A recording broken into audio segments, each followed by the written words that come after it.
கவனிக்கிறீங்களா? எலியா புச்சா விறகு பொறுக்கிட்டு இருக்கிற அந்த அம்மா பார்த்து கூப்பிடுறாரு, நான் குடிக்கிறதுக்கு கொஞ்சம் தண்ணி கொண்டு வா. சூழ்நிலை என்ன? ஊரே தண்ணி இல்ல.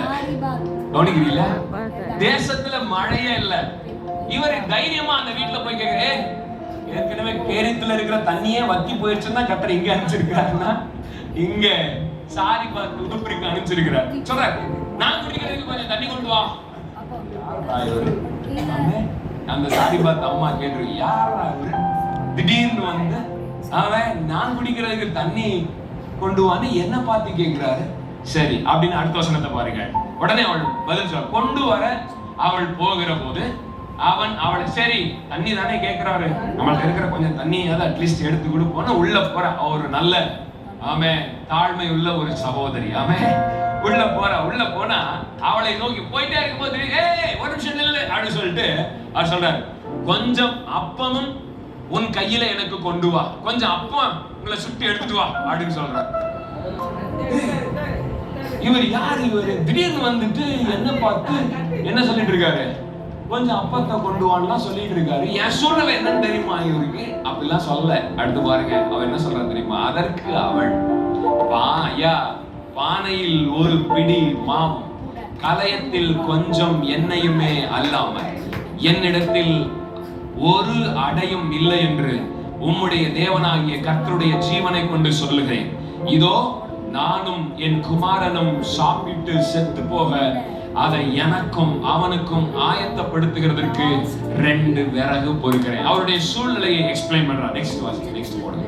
அப்பொழுது எலியா அவளை பார்த்து சொல்றான், 2 விறகு நானே என் பிள்ளைய சாப்பிட்டு செத்து போலான்னு 2 விறகு பொறுக்கிட்டு இருக்கையா, இந்த நேரத்துல நீங்க எப்படி எல்லாம் கேக்குறீங்க? அப்போ எலியா என்ன சொல்ற தெரியுமா? பயப்படாத, நீ போய் உன் வார்த்தையின்படி ஆயத்தப்படுத்து. ஆனாலும் முதல்ல அதுல எனக்கு ஒரு அடையம் பண்ணி எனக்கு கொண்டுட்டு வா. என்ன கவனிக்கிறீங்களா? இவரு திடீர்னு வந்து நின்று ஒரு சாரிபாத்ங்கிற அந்த ஊர்ல உள்ள அந்த விதவை வீட்டுல அவன் திடீர்னு வந்து நின்று நீ எனக்கு அடைய கொண்டு வான்னு சொல்லி அந்த கேட்டார் பாருங்க. எனக்கு கொண்டு வா, முதல்ல சுடுத்த அடையில இருந்து எனக்கும் முதல்ல கொண்டு வா. என்ன உரிமை இந்த சாரிபாத் இந்த விதவை மேல? என்ன அதிகாரம்?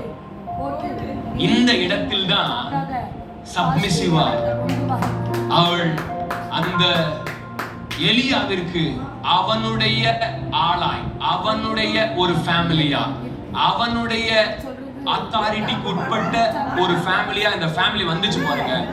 பஞ்ச காலம் முடியும் வரை எண்ணெய் குறையாமல், மாவு குறையாமல் அந்த குடும்பத்தை கர்த்தர் ஆசீர்வதித்தார். ஆமென். வசனம் சொல்லுகிறது, அவனுடைய சிரசின் மேல, அவனுடைய வஸ்திரங்களின் மேல நீங்கள் சர்ச்ல